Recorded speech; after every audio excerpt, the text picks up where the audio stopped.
Assalamualaikum warahmatullahi wabarakatuh. Alhamdulillahi rabbil alamin. Wa sallallahumma ala sayyidina Muhammadin nabiyil ummiyil hadil amin. Wa ala alihi wa ashabihi wa man tabi'ahum bi ihsanin ila yaumiddin. Allahumma ja'al ayyamana ayyama Rasulillahi sallallahu alaihi wasallam wa layalina layali Rasulillah washrah sudurana bi'ulumi Rasulillah. Para pemirsa sekalian, hadirin hadirat dimanapun berada, pada kesempatan kali ini kita akan mengkaji satu hadis daripada Nabi Muhammadin sallallahu alaihi wasallam, yang mana ini adalah khutbah Nabi Muhammad sallallahu alaihi wasallam sebagai kabar gembira, busyral mu'min 'inda liqa'i rabbih. Ini adalah kabar gembira bagi orang yang beriman ketika berjumpa dengan Rabbnya, berjumpa dengan Allah Subhanahu wa taala. An Abi Hurairah radhiyallahu anhu qala, hadisnya diriwayatkan dari Abu Hurairah radhiyallahu anhu. Qala Rasulullah sallallahu alaihi wasallam, bersabdalah Nabi Muhammad sallallahu alaihi wasallam, idza ihtadara al-mu'minu, seandainya seorang mukmin, orang yang beriman, dalam keadaan sakratul maut, atathu malaikatur rahmah, maka akan datang kepadanya malaikat. Namun yang datang kepadanya, kepada orang yang beriman tadi ketika dia hendak mati, bukan malaikat yang galak, bukan malaikat Zabbaniyah, akan tetapi malaikat yang datang kepadanya adalah malaikatur rahmah, malaikat yang penuh kasih, penuh sayang.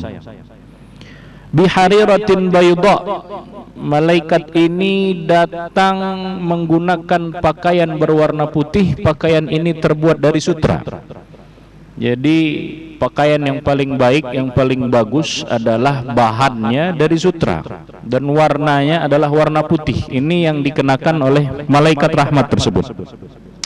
Fayaquluna lirruh, kemudian malaikat yakulun dalam artian tidak hanya satu malaikat yang datang ketika orang yang beriman ini hendak mati atau dalam keadaan sakratul maut.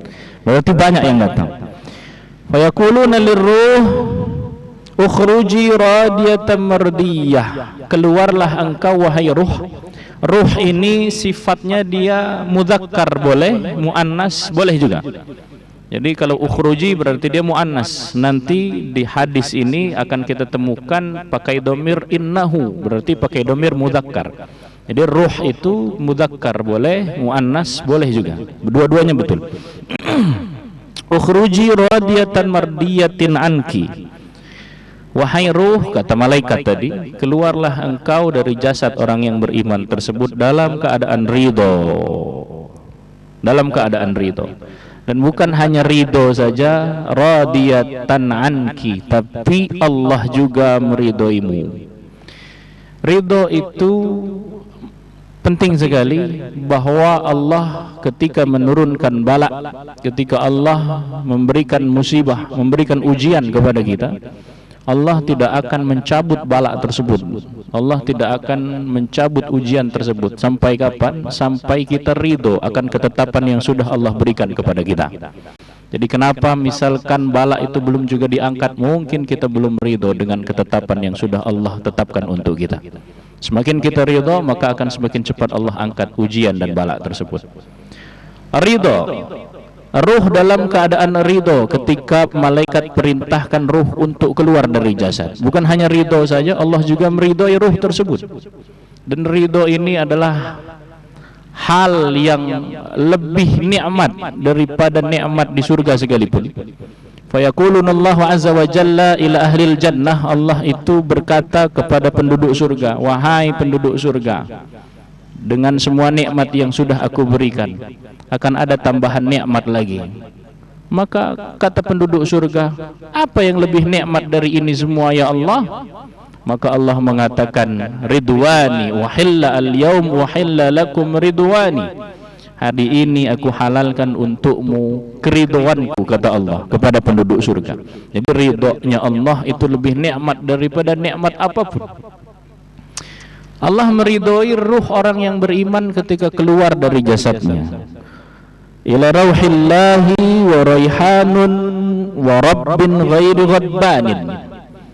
Ruh yang keluar dari jasad orang yang beriman tadi, ruh yang mendapatkan hayatan thayyibah, mendapatkan kehidupan yang baik, wanginya juga wangi yang baik, kemudian tidak dimurkai oleh Allah Subhanahu wa taala. Baik.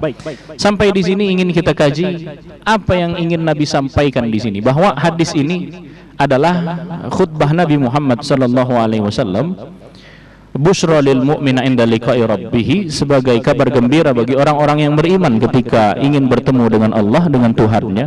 Lalu apa yang ingin Nabi sampaikan di sini? Yang ingin Nabi sampaikan di sini adalah Nabi ingin mengajarkan kepada kita rasa rindu. Rasa rindu, rasa ingin ketika kita mati nanti didatangi oleh malaikat rahmat memakai baju putih yang terbuat dari sutra. Kemudian malaikat itu berkata kepada kita, keluarlah wahai ruh dari dalam jasad itu dalam keadaan ridho dan Allah pun ridho kepadamu. Nabi menginginkan kita ingin seperti itu. Kita rindu seperti itu, menginginkan sekali nanti malaikat datang kepada kita mengatakan seperti itu dengan pakaian yang baik tersebut. Nabi ingin mengajarkan kepada kita maqam, kedudukan, maqamus syauq, kedudukan rindu, yang mana kerinduan ini apabila kita rindu terhadap sesuatu, maka kita akan berusaha untuk mencapai tersebut. Sebagaimana ada seorang murid, dia ingin bertemu dengan Rasulullah sallallahu alaihi wasallam. Lalu murid tersebut datang kepada gurunya, "Wahai Syekh, saya ingin bertemu dengan Rasulullah sallallahu alaihi wasallam di dalam tidurku." Lalu murid tersebut disuruh oleh syekhnya, disuruh oleh gurunya untuk main ke rumahnya. Ketika main, sampailah di rumah syekh tersebut, diberikan makanan, namun makanan ini makanan yang penuh dengan garam, makanan yang asin. Sesudah diberi makan, lalu wajar saja ketika orang makan makanan yang asin, pasti dia menginginkan yang namanya minum, dia haus, dahaga. Lalu ketika murid ini ingin minum, apa kata syekh? "Masuklah engkau ke dalam kamar." Ketika sampai di kamar, kamar itu dikunci dan murid ini tidak diberikan minum. Sampai-sampai murid ini teriak, "Wahai syekh, Ustadz, saya pengen minum, saya haus." "Tidak ada minum untukmu, wahai muridku." Lalu murid ini pun tertidur dalam keadaan belum minum setelah makan makanan yang asin-asin tadi. Lalu di dalam mimpinya dia melihat sungai, dia melihat laut, dia melihat air hujan, dia melihat air datang dari berbagai macam arah, dari kanan, dari kiri, dari timur, dari barat, dari bawah, dari atas, berbagai macam arah datang air. Lalu ketika ia terbangun, Syekh pun bertanya, "Engkau mimpi apa tadi malam?" Lalu murid itu berkata, "Aku mimpi bertemu dengan air yang datang dari segala macam arah, dari atas, dari bawah, dari samping kanan, dari samping kiri." Apa kata Syekh? "Begitulah rindu. Engkau mimpi bertemu dengan air karena engkau amat sangat merindukan air, karena engkau habis makan yang asin tidak sempat untuk minum, sehingga sampai terbawa ke dalam mimpimu engkau mimpi bertemu dengan hujan, bertemu dengan sungai, bertemu dengan laut. Maka kalau engkau ingin bertemu dengan Nabi Muhammadin sallallahu alaihi wasallam, maka rasa rindu tersebut, rasa rindu yang mendalam kepada Nabi Muhammad sallallahu alaihi wasallam, insyaallah akan bertemu kita bersama Nabi Muhammad sallallahu alaihi wasallam di dalam mimpi dengan rasa rindu tersebut. Maka itulah yang ingin Rasul ajarkan. Nabi ingin mengajarkan kita rindu agar malaikat datang kepada kita dan mengatakan kalimat thayyibah yang tadi di awal kita jelaskan. Namun tidak mungkin malaikat mencabut nyawa kita dengan cara yang baik kalau kita hidupnya dalam keadaan maksiat. Karena siapa yang hidup dalam keadaan taat, maka matinya akan dalam keadaan taat pula. Tapi barang siapa yang hidup dalam keadaan maksiat, maka na'udzubillah, dia akan mati dalam keadaan maksiat juga. Ada sebuah doa, Allahumma unqulni min zillil ma'siyah ila izzit ta'ah, yang mana artinya doa tersebut adalah, ya Allah, pindahkanlah kita dari kemaksiatan yang selama ini kita lakukan kepada ketaatan kepada Allah Subhanahu wa taala. Taat dalam beribadah. Apabila Allah perintahkan maka kita lakukan. Itu yang disebut dengan taat dalam beribadah. Tapi ibadah bukan hanya mengerjakan apa yang Allah perintahkan saja. Ibadah itu tidak mengerjakan apa yang Allah larang, itu disebut dengan ibadah juga. Itu termaksud dalam kata taat juga. Allah memerintahkan kita untuk berpuasa, maka kita berpuasa. Ketika Allah melarang perempuan yang haid untuk berpuasa, maka perempuan yang haid tidak boleh berpuasa, dan itu adalah bagian daripada ketaatan kepada Allah Subhanahu wa taala. Orang yang sakit dia boleh tidak berpuasa, maka dia tidak usah susah-susah untuk berpuasa. Apa kata Imam Al-Ghazali? Seseorang yang sakit kemudian dia memaksakan dirinya untuk berpuasa, maka nanti ketika dibangkitkan di hadapan Allah, dia dalam keadaan tidak berpuasa. Karena dia sakit, boleh tidak berpuasa, tapi memaksakan dirinya untuk berpuasa. Nah, maka tidak melakukan sesuatu yang dilarang oleh Allah Subhanahu wa taala itu juga disebut dengan ketaatan. Siapa yang hidup dalam ketaatan, maka matinya juga nanti dalam keadaan ketaatan. Siapa yang hidupnya merindu dengan Rasulullah sallallahu alaihi wasallam, maka nanti insya Allah di surga juga akan bertemu dengan Rasulullah sallallahu alaihi wa ala alihi wa sahbihi wa baraka wasallam. Yang hidup dalam ketaatan, matinya dalam ketaatan. Imam Ahmad Ibnu Hanbal, seorang imam mujtahid, ulama kabir, bagaimana beliau bahkan sampai masuk ke dalam penjara karena tidak ingin mengatakan Al-Quran itu adalah makhluk.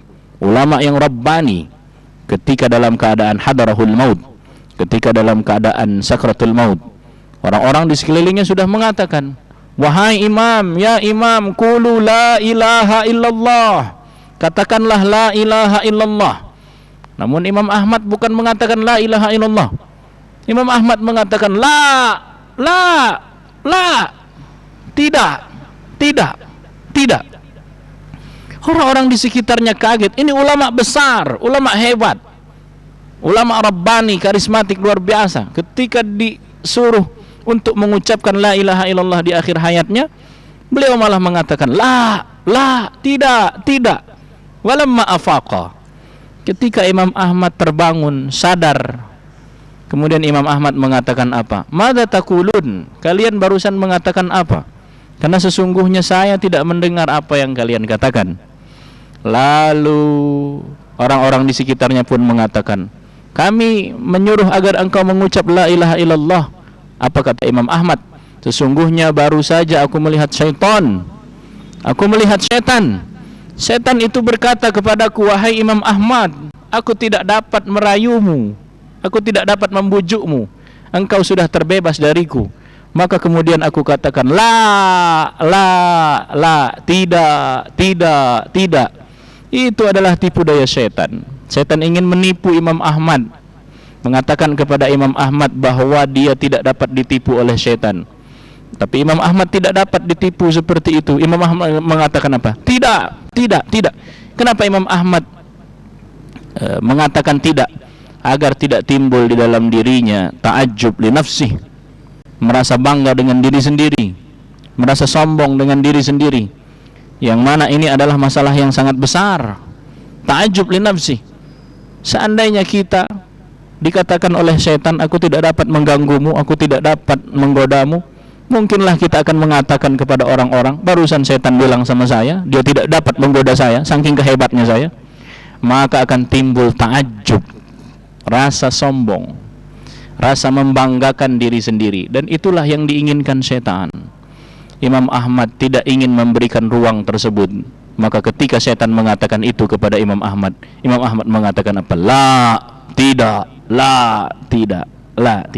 Ta'ajjub li nafsi. Jangan sampai kita ta'ajjub, jangan sampai kita berbangga akan diri kita sendiri, atau memberikan ruang untuk diri kita membanggakan diri kita sendiri.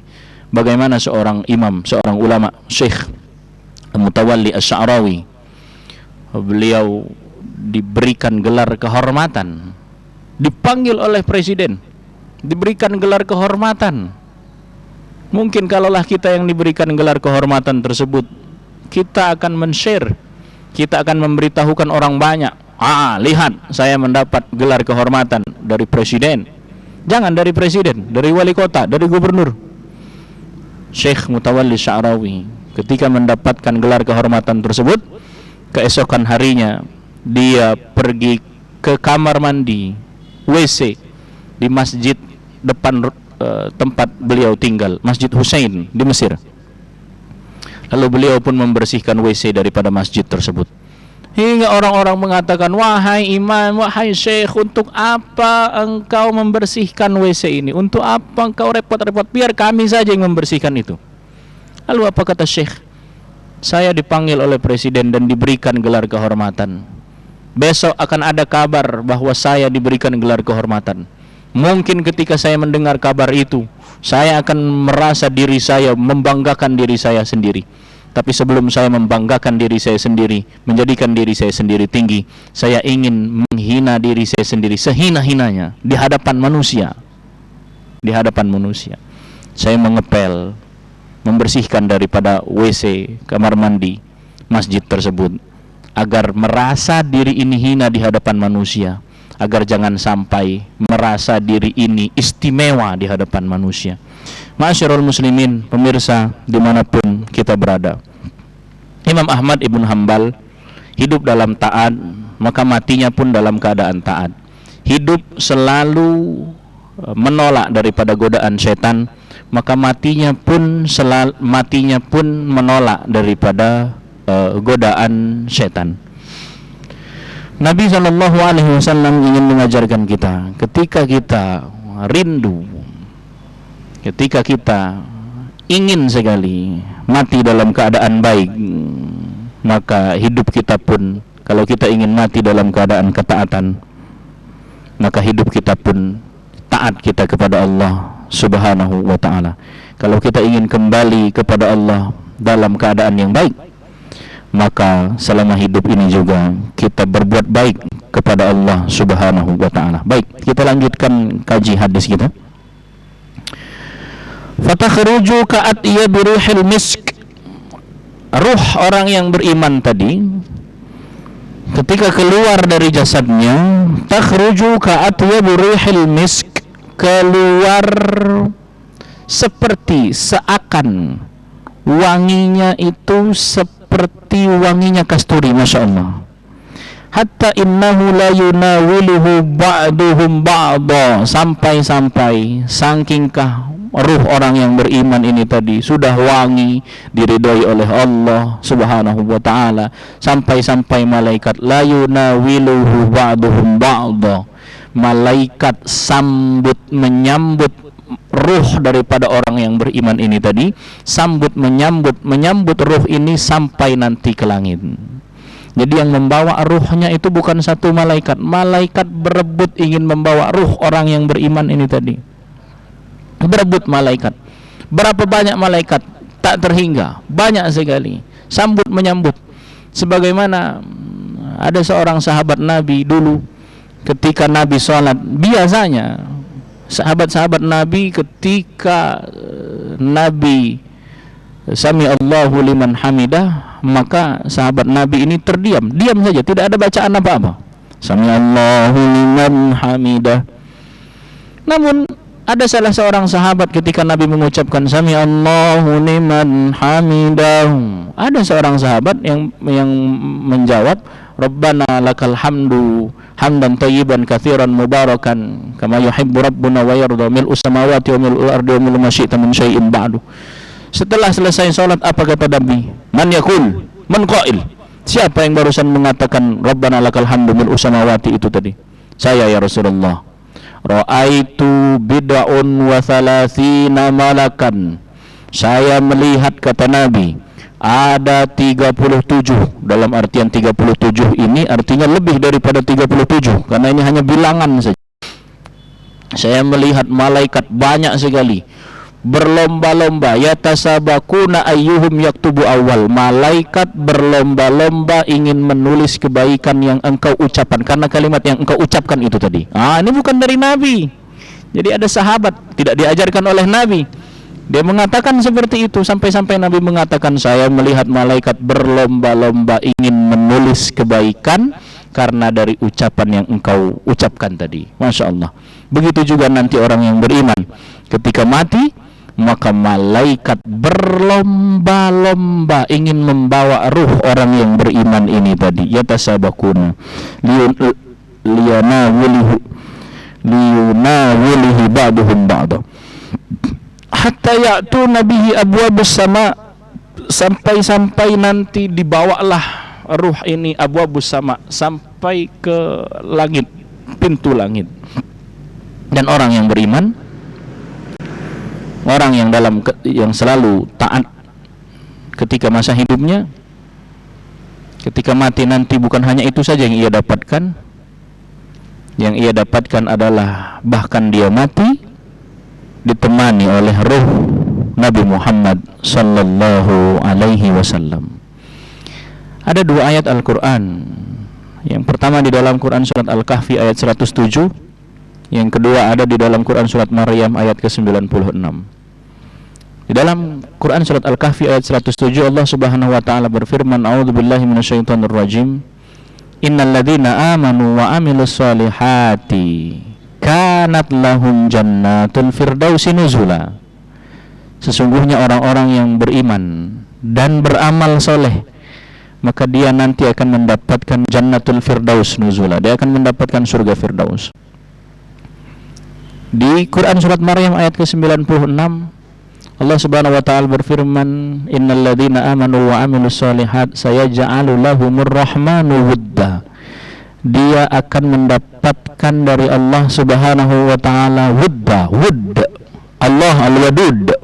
Allah Maha Kasih, Allah Maha Mencintai. Orang-orang yang beriman ini nanti akan mati dan dia akan mendapatkan cinta. Apa maksudnya? Bahwa orang-orang yang beriman dan amal soleh nanti di Maryam ayat 96, maksud daripada ayat tersebut adalah orang-orang yang beriman nanti ketika dia mati, matinya akan didatangi oleh ruh daripada Nabi Muhammad sallallahu alaihi wasallam. Syekh Abul Azaim ada di Mesir Iskandariyah, nama Tariqah Azmiyah yang didirikan oleh Syekh Abul Azaim. Ketika dalam keadaan mati, dalam keadaan sakratul maut, sebelum matinya beliau bersyahadat. Namun syahadatnya bukan asyhadu an la ilaha illallah wa asyhadu anna Muhammadar Rasulullah. Biasanya kita kalau syahadat asyhadu an la ilaha illallah wa asyhadu anna Muhammadar Rasulullah.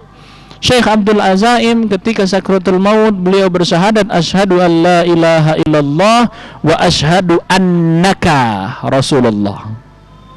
Wa asyhadu annaka, disebut di situ annaka, dan aku bersaksi bahwasanya engkau. Kalau kita syahadat biasanya wa asyhadu anna Muhammadan, dan bahwasannya Muhammad adalah utusan Allah. Syekh Abdul Azaim wa asyhadu annaka, aku bersaksi bahwasannya engkau adalah Rasulullah. Kenapa disebut engkau di situ? Karena memang Nabi hadir dalam keadaan sakratul maut, orang-orang yang beriman, yang pastinya orang-orang yang taat kepada Allah Subhanahu wa taala. Begitupun Syekh Mutawalli Asy'arawi dalam keadaan sakratul mautnya, yang beliau ucapkan adalah asyhadu an la ilaha illallah wa asyhadu annaka Rasulullah abdullah wa rasul. Semoga kita pun adalah orang-orang yang ketika kita mati datang daripada ruh Nabi Muhammadin sallallahu alaihi wasallam, dan datang malaikat berbondong-bondong ingin menyambut daripada ruh kita sampai kepada abwabus sama, sampai kepada pintu langit. Fayakulun, kemudian malaikat-malaikat ini tadi ketika ruh kita sudah sampai ke abwabus sama, sudah sampai di pintu langit, malaikat-malaikat ini pun tadi mengatakan, ma atyabu hadhihi ar-ruh allati ja'atkum minal ard. Alangkah wanginya, alangkah baiknya ruh yang datang dari bumi ini. Fayatu nabihi arwahal mu'minin. Ketika kita sebagai orang beriman, ruh kita dibawa oleh malaikat sampai ke pintu langit, disambut oleh malaikat. Bukan hanya disambut oleh malaikat saja, saat itu ruh orang-orang yang beriman pun sudah ada di sana. Masya Allah. Kiamat belum, namun ruh kita mati duluan, ruh kita dibawa ke langit. Di situ kita bertemu dengan ruh orang-orang yang beriman. Kita bertemu dengan ruh Abu Bakar, kita bertemu dengan ruh Umar ibn Khattab, kita bertemu dengan roh Uthman ibn Affan, kita bertemu dengan roh Ali bin Abi Thalib, kita bertemu dengan roh orang-orang yang beriman, aulia usalihin, para wali-wali Allah. Masya Allah. Kita bertemu dengan roh Imam Syafi'i, Imam Malik, Imam Hanafi, Imam Ahmad ibn Hanbal, dan para ulama-ulama yang lainnya, ulama akidah, ulama hadis, ulama fikih. Ruh orang-orang yang beriman pun menyambut kedatangan kita ketika kita mati dalam keadaan beriman ini tadi. Abu fayaquluna ma atiyaba hadhihi ar-ruh allati ja'atkum bihi minal ard fayatuna bihi arwahul mu'minin fa innahum ashaddu farhan bihi min ahadikum bi ghaibihi yaqdumu alaih. Orang-orang yang beriman yang mati sebelum kita sudah menunggu kita dan amat sangat menunggu kita, sebagaimana keluarga kita menunggu kita ketika kita sudah lama tidak pulang. Katakanlah kita sudah 1 tahun tidak pulang kampung. Ketika kita pulang kampung, ayah kita, ibu kita, adik-adik kita, saudara-saudara kita amat sangat menunggu kedatangan kita ketika kita sudah lama tidak pulang. Maka arwah orang-orang yang beriman ini juga nanti akan menunggu kedatangan kita ketika kita mati dalam keadaan beriman. Maka kesimpulannya, kalau kita ingin mati dalam keadaan baik, hiduplah dalam keadaan yang baik. Karena siapa yang hidup dalam keadaan ketaatan kepada Allah, maka matinya pun akan dalam keadaan ketaatan kepada Allah Subhanahu wa ta'ala. Tapi siapa yang tidak pernah bermujahadah, tidak pernah bermujahadah, bersusah payah melawan maksiat, maksiat selalu diinginkan, selalu diikutkan, maka na'udzubillah, berapa banyak orang yang mati dalam keadaan baik, begitu juga berapa banyak orang yang mati dalam keadaan buruk. Ada yang mati dalam keadaan sujud. Ada seorang syekh, dia mati dalam keadaan salat ketika dia mengucapkan alhamdulillahi rabbil alamin. Mati dalam keadaan baik. Ada yang mati dalam keadaan sujud, ada yang mati dalam keadaan puasa, ada yang mati dalam keadaan baca Quran, ada yang mati dalam keadaan umrah, dalam keadaan haji. Tapi ada juga yang mati dalam keadaan mencuri. Dia mencuri, ketahuan, ketangkap warga, digebuk, habis, mati dalam keadaan mencuri. Ada yang mati dalam keadaan mabuk, ada yang mati dalam keadaan berzina, ada yang mati dalam keadaan korupsi, ada yang mati dalam keadaan baik, ada juga yang mati dalam keadaan buruk. Tinggal lagi kita pilih. Kita ingin mati dalam keadaan baik tersebut atau mati dalam keadaan buruk. Itu adalah pilihan kita. Taat kita hari ini, maka sebagaimana tusbihul malaikah, malaikat itu tugasnya membisikkan kalimat yang baik, ilham. Allah memberikan kita ilham yang baik, fa'alhamaha fujuraha wa taqwaha. Malaikat selalu membisikkan kebaikan-kebaikan. Ketika kita ingin mengerjakan keburukan, itu dari bisikan setan. Tapi saat yang bersamaan hati kita menolak, pikiran kita menolak, itu bisikan daripada malaikat. Malaikat selalu membisikkan yang baik-baik. Maka ketika kita mengajak orang untuk berbuat baik, membisikkan orang berbuat baik, saat itu sama yang kita lakukan dengan malaikat. Maka wajar saja ketika mati orang yang beriman nanti, para malaikat akan berbondong-bondong, berebut-rebut mengambil daripada ruh kita sampai nanti ke langit abu-abu sama. Wallahu a'lam bishawab. Itulah yang dapat kami sampaikan pada kesempatan kali ini. Kurang lebihnya kami mohon maaf. Hadanallahu wa iyyakum ajma'in. Wallahu a'lam bishawab. Pemirsa sekalian, hadirin hadirat dimanapun kita berada, ada beberapa pertanyaan yang sudah masuk, baik itu lewat media sosial maupun secara langsung. Ada 3 pertanyaan untuk sementara ini. Pertanyaan pertama adalah, ini 3-tiganya goib semua, nggak tahu namanya siapa. Assalamualaikum Ustaz, jika ada seseorang yang memiliki harta dengan cara haram, memiliki harta dengan cara haram ini mungkin dia ya katakanlah pemuas hawa nafsu, atau dia mendapatkan karena jual beli narkoba katakan, atau apapun caranya. Jadi dia memiliki harta tersebut dengan cara yang haram, apapun caranya. Bagaimana status harta tersebut jika orang itu bertaubat baik? Masya Allah, mayahdillah falamudillalah.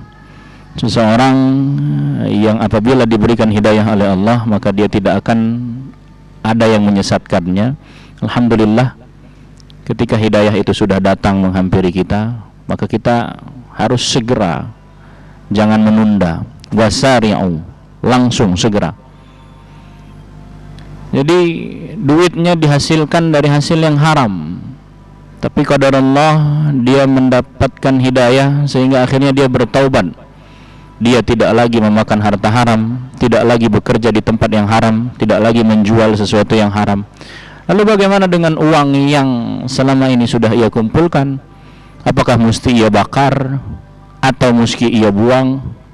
Apakah mesti dia buang atau disedekahkan atau bagaimana? Baik, orang yang sudah dalam keadaan taubat, bertaubat kepada Allah Subhanahu wa ta'ala, maka harta yang ia dapatkan dari hasil yang haram tadi tidak mesti dibakar, tidak mesti dibuang.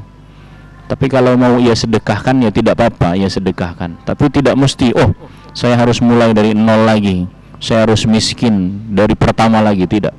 Kalau sudah terbangun rumah ya sudah, tapi benar-benar taubat.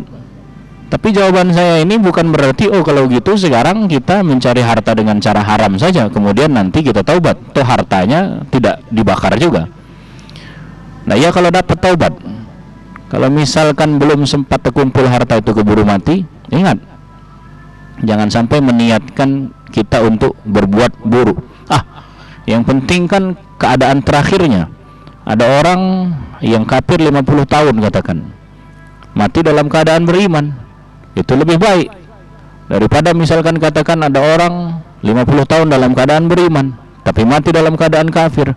Oh kalau begitu saya sekarang banyak-banyak maksiat saja, saya kafir sekarang saja, naudzubillah, nanti ketika saya mau mati baru saya dalam keadaan beriman. Jangan sampai berangan-angan seperti itu, karena siapa yang tahu?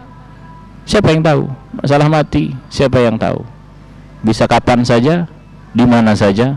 La ya'lamuha, tidak diketahui kecuali Allah Subhanahu wa ta'ala. Maka bagi yang hartanya adalah didapatkan dari cara yang haram dan kemudian dia sudah bertaubat, dan pastinya taubat ini jangan sampai nanti kembali lagi.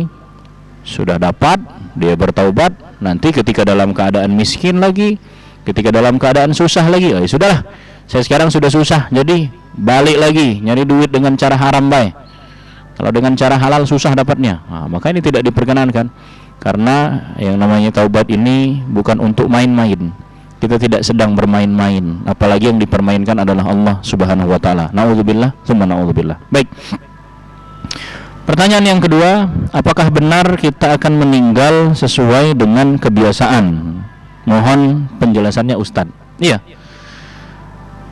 Orang itu akan mati sesuai dengan kebiasaannya sendiri. An-nas mayyitun ala adatihim. Apa maksudnya orang mati sesuai dengan kebiasaannya? Orang yang biasa naik pesawat kemungkinan besar, nah maksudnya seperti itu, kemungkinan besar dia akan mati di pesawat.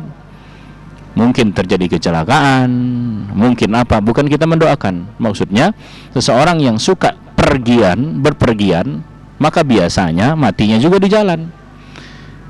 Seseorang yang sukanya di rumah saja, kerjanya di rumah aja, nggak pernah keluar, pintu gerbang gemboknya baru dibuka 2 hari kemudian maka kemungkinan besar dia akan mati di rumah karena dia jarang keluar.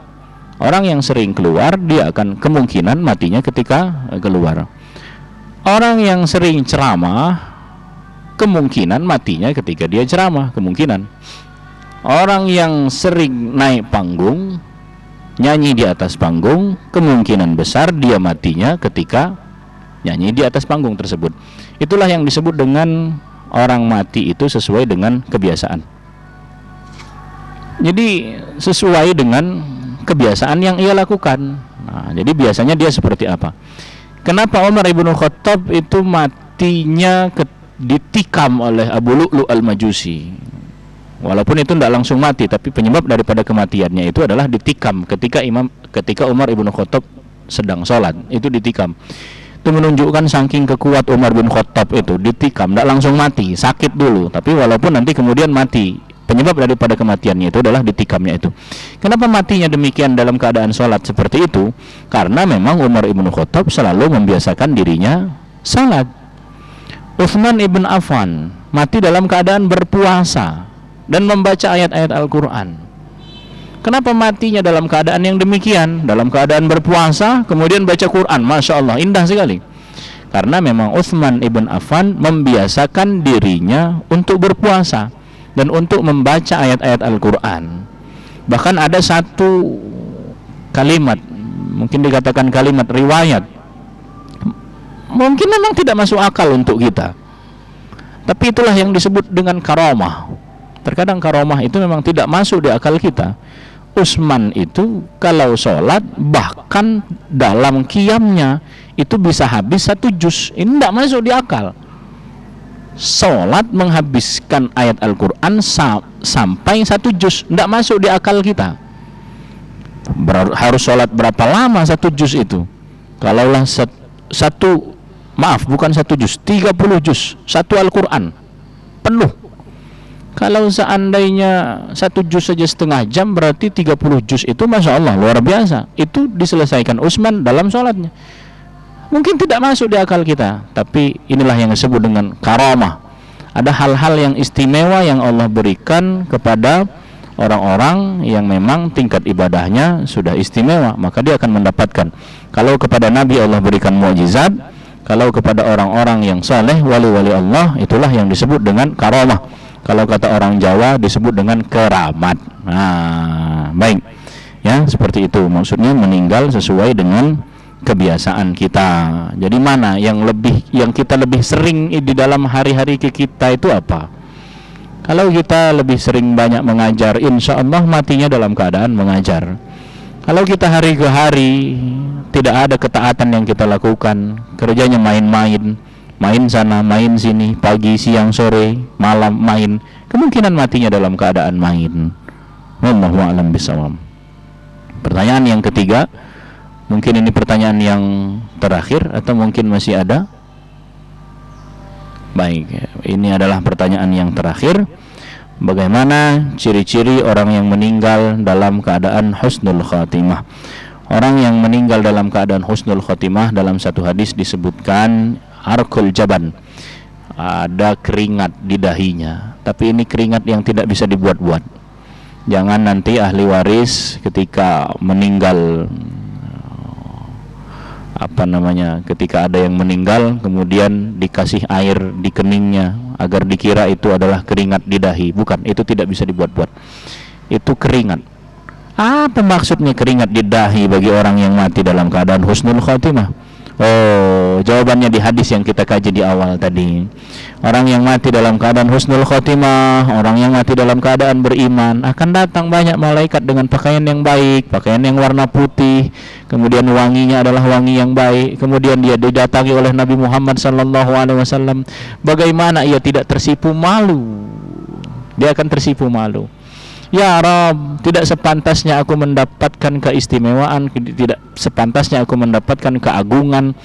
Ini adalah begitu mulia, sebegitu kemuliaan yang engkau berikan ya Allah. Maka orang yang beriman tadi tersipu malu hingga sampai keluar keringat di dahinya. Itu adalah tanda daripada husnul khatimah. Ada juga yang mati dalam keadaan tersenyum, mati dalam keadaan husnul khatimah. Kenapa dia mati dalam keadaan tersenyum? Li'annal malaikah, karena malaikat membentangkan sayapnya, dan orang yang mati ini nanti akan melihat masiratuhu ilal jannah, jalannya nanti adalah menuju surga. Dibukakan pintu surga, ia sudah dapat melihat meskipun belum masuk ke dalamnya. Dalam saat itulah dia dalam keadaan tersenyum, matinya dalam keadaan tersenyum, mati dalam keadaan husnul khotimah.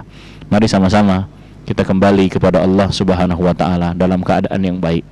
Kalau kita sudah berbuat baik, taat kepada Allah, insya Allah matinya pun dalam keadaan baik. Hadanallah wa iyyakum ajma'in. Itulah yang dapat kami sampaikan kesempatan kali ini. Tetap saksikan terus live dari Masjid Agung As-Salam Kota Lubuk Linggau setiap harinya dari jam 4 sampai jam 5:30 sekarang ini. Al-Fatihah. A'udzubillahi minasyaitonir rajim. Bismillahirrahmanirrahim. Alhamdulillahi rabbil alamin arrahmanir rahim maliki yaumiddin. Iyyaka na'budu wa iyyaka nasta'in ihdinas siratal mustaqim siratal ladzina an'amta 'alaihim ghairil maghdubi 'alaihim waladdallin amin. Hamdan syakirin hamdan na'imin hamdan yuwafi ni'amahu wa yukafi'u mazidah ya Rabbana ya Maulana lakal hamd kama yanbaghi li jalali wajhika wa 'azimi sultanik. Allahumma salli ala sayyidina Muhammad wa ala ali sayyidina Muhammad salatan yu'zamu biha sururun wa yatada'afu biha huburun wa yusraku ala qulubina wa wujuhina biha nurun. Assalamu alayka ya rawhal arwah, assalamu alayka ya 'ainal 'uyun, assalamu alayka bilisanin innal ladzina yubayyi'unaka innama yubayyi'una Allah. Allahumma ighfir lana dhunubana wa dhunuba walidayna wa tub alaina innaka antat tawwabur rahim wa li ikhwanina alladhina sabaquna bil iman. Allahumma taqabbal minna salatana wa siyamana wa qiyamana wa ruku'ana wa sujudana wa tadarruana wa takhashu'ana wa ta'abbudana wa tamim taqsirana ya Allah ya rabbal alamin. Allahumma ij'alna minal ladhina yasumuna fi ramadana wa yakumunahu imanan wa ihtisaban. Allahumma akhtimna bi husnil khatimah wa la takhtim alaina bi su'il khatimah. Rabbana atina fid dunya hasanah wa fil akhirati hasanah wa qina adzaban nar. Wa sallallahu ala sayyidina Muhammadin nabiyil ummi wa ala alihi wa sahbihi wa baraka wa sallam. Subhana rabbika rabbil izzati amma yasifun wa salamun alal mursalin walhamdulillahi rabbil alamin. Assalamualaikum warahmatullahi wabarakatuh.